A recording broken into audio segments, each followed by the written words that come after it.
รูอาจารย์ใส่ใจแต่นักเรียนที่เรียนเก่งอ่านี่แม่นอาจารย์ได้มาจากคอมเมนต์มาจากใน Facebook เนาะซึ่งว่าคอมเมนต์ที่มาคอมเมนต์ในคลิปเกี่ยวกับนักเรียนที่ว่าเรียนฮอดม .4 แต่ว่ายังอ่านหนังสือบ่ได้เนาะแล้วเพิ่นก็เลยมาคอมเมนต์ว่าครูอาจารย์หั่นน่ะใส่ใจแต่นักเรียนเก่งนักเรียนที่เรียนเก่งเรียนได้หั่นน่ะวันนี้อาจารย์สิถามคืนเนาะแล้วนักเรียนที่เรียนบ่ได้หรือว่าเรียนบ่เก่งหั่นน่ะได้ใส่ใจครูอาจารย์ละบ่เวลาที่ครูอาจารย์ตั้งคำถามหยังหั่นน่ะได้ตอบอาจารย์บ่ได้ออกความคิดเห็นบ่เวลาที่อาจารย์เอิ้นชื่อนะให้ออกมาเขียนกระดานได้ออกมาบ่เวลาที่อาจารย์บอกให้เฮ็ดเวียกบ้านได้เฮ็ดบ่หรือเวลาที่อาจารย์ให้ไปเรียนอ่านเรียนเขียนไปบ่ไปเนาะบางคนอาจารย์ถามอ่านหนังสือบ่ได้สิเฮ็ดจังได๋หัวขวัญเซ้ยนะหัวแบบยิ้มแบบเยาะเย้ยหั่นนะแล้วอาจารย์บอกว่าให้ไปเรียนเขียนเรียนอ่านเด้อสายหน้านี้บ่สนใจหยังเลยเนาะแล้วสิจังได๋แล้วบัดนี้ในนามของนักเรียนที่เขาเรียนได้เรียนเก่ง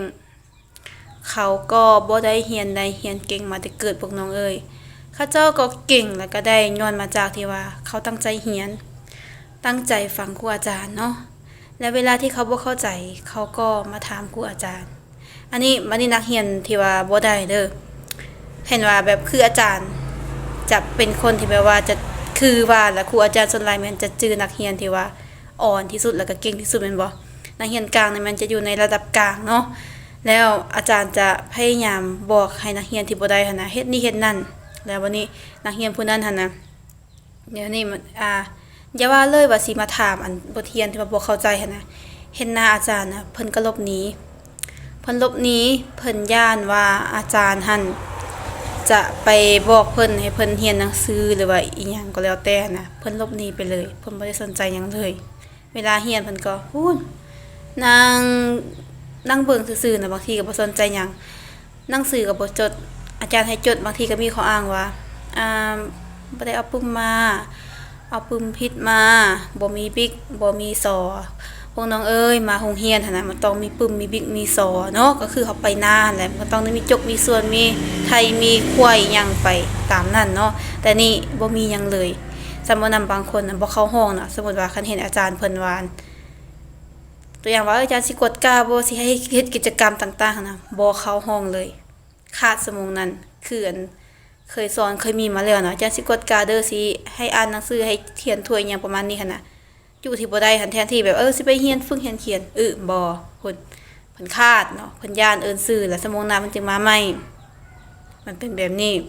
แล้วบัดนี้นักเรียนที่ว่าเขาเรียนได้หั่นน่ะเรียนเก่งหั่นเขาก็มีความตั้งใจเนาะเขามีความตั้งใจเขาเรียนเขามีเป้าหมายตัวใดที่เขาบ่ได้เขาก็ไปศึกษาเรียนรู้ไปถามครูถามอาจารย์ในการที่ว่าซอกหาบทเรียนต่างๆหั่นน่ะบ่ได้หาเฉพาะแต่นำครูเนาะนำอินเทอร์เน็ตแฮ่งมีหลายสมัยนี้นะเช่นว่าใน YouTube ใน Facebook คลิปวิดีโอต่างๆที่เพิ่นสอนบทเรียนนะมีเป็นพันเป็นร้อยหรือบ่ก็ไปเสิร์ชใน Google ได้แล้วที่เพิ่นว่าครูอาจารย์ใส่ใจในนักเรียนเก่งนักเรียนอ่อนเพิ่นก็ใส่ใจหั่นแหละคืออาจารย์ว่าหั่นแหละเพิ่นฮู้ว่าผู้นี้บ่ได้ให้ไปเรียนอ่านเรียนเขียนเด้อแต่ว่านักเรียนอ่อนนั่นบ่สนใจเองเนาะบ่สนใจหยังเลยเนาะมาโรงเรียนก็